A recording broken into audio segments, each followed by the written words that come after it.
Hi നമസ്കാരം, ഞാൻ Justin, occupational തെറാപ്പിസ്റ്റാണ് അക്കര foundation. ഞാനിന്ന് സംസാരിക്കാൻ പോകുന്ന വിഷയം ADHD അഥവാ attention deficit hyper activity disorder എന്ന ന്യൂറോ ഡെവലപ്മെൻറ്റൽ ഡിസോർഡറിനെ പറ്റിയാണ്. പേര് സൂചിപ്പിക്കുന്ന പോലെ തന്നെ ഈ കണ്ടീഷൻ്റെ മെയിൻ സിംറ്റംസ് എന്ന് പറയുന്നത് ശ്രദ്ധയില്ലായ്മ അഥവാ ഇൻഅറ്റൻഷൻ, ഹൈപ്പർ ആക്ടിവിറ്റി, ഇമ്പൾസിറ്റിവിറ്റി അഥവാ എടുത്തുചാട്ടം എന്നിവയൊക്കെയാണ്. ഈ 3 സിംറ്റംസ് തുടർച്ചയായി 6 മാസത്തിൽ കൂടുതൽ 2 സെറ്റിങ്സിലോ അതിലധികമോ സെറ്റിങ്സിലോ, ഉദാഹരണത്തിന് സ്കൂളിലോ വീട്ടിലോ ഒക്കെ കാണിക്കുകയും അവരുടെ ദൈനംദിന ജീവിതത്തിലെ ഓരോ പ്രവർത്തനങ്ങളിലും ഇത് തടസ്സം സൃഷ്ടിക്കുമ്പോഴുമാണ് നമ്മളിത് ADHD ആണെന്ന് പറയാറുള്ളത്. 2 വയസ്സ് തൊട്ട് സിംറ്റംസ് പ്രസൻറ്റ് ചെയ്തു തുടങ്ങുമെങ്കിലും കൂടുതലായും ഇത് കണ്ടുപിടിക്കാറുള്ളത് സ്കൂൾ ഗോയിങ് ഏജ് ആകുമ്പോഴേക്കുമാണ്.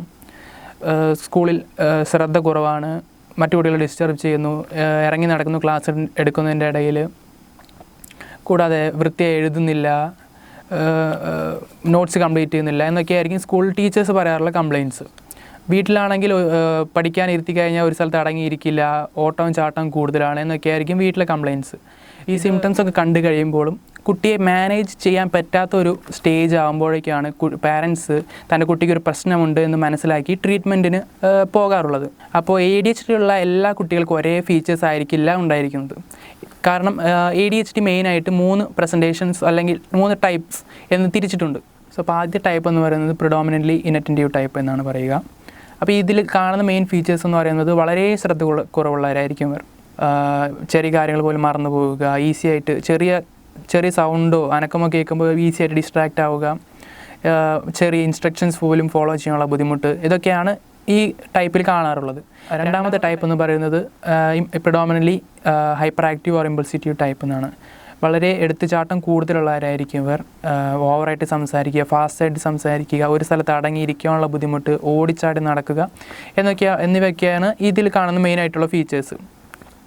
ഈ 3ാമത്തെ ടൈപ്പ് എന്ന് പറയുന്നത് mixed or combined type presentation എന്നാണ് പറയാറുള്ളത്.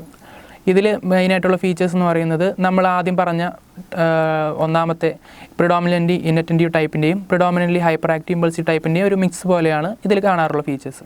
ADHD ഐഡൻറ്റിഫൈ ചെയ്ത് കഴിഞ്ഞാൽ പ്രോപ്പറായിട്ടുള്ള ട്രീറ്റ്മെൻറ്റ് എടുക്കേണ്ടത് വളരെ അത്യാവശ്യമാണ്.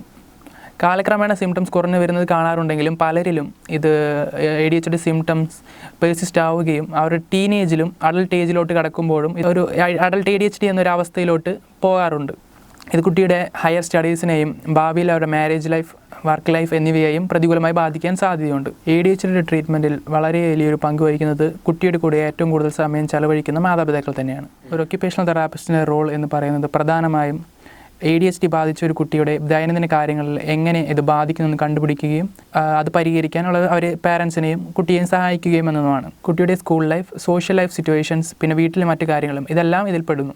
കുട്ടിയുടെ ADL, IADL and self care skills, ഉദാഹരണത്തിന് അവരുടെ ഈറ്റിംഗ്, ബാത്തിങ്, കോംബിങ്, ഡ്രസ്സിങ്, ഗ്രൂമിങ് എന്നീ കാര്യങ്ങൾ അവരെ ഇൻഡിപെൻഡൻ്റ് ആക്കാനും, ഹാൻഡ് റൈറ്റിംഗ് പോലുള്ള fine motor skills, gross motor skills, balance and coordination, കൂടാതെ തന്നെ അവരുടെ ഇമോഷൻസ് പ്രോപ്പറായിട്ട് മാനേജ് ചെയ്യാനും എങ്ങനെ എക്സ്പ്രസ് ചെയ്യാനും എന്നിവ പഠിപ്പിക്കാനും, എക്സിക്യൂട്ടീവ് ഫങ്ഷൻസായ planning, problem solving, time management എന്നീ കാര്യങ്ങളിൽ അവരെ സ്ട്രെങ്തൻ ചെയ്യാനും, സെൻസറി ഇഷ്യൂസ്, ഹൈപ്പർ ആക്ടിവിറ്റി എന്നിവ മാനേജ് ചെയ്യാനും ഒരു ഒക്യുപ്പേഷണൽ തെറാപ്പിസ്റ്റ് നിങ്ങളെ സഹായിക്കും.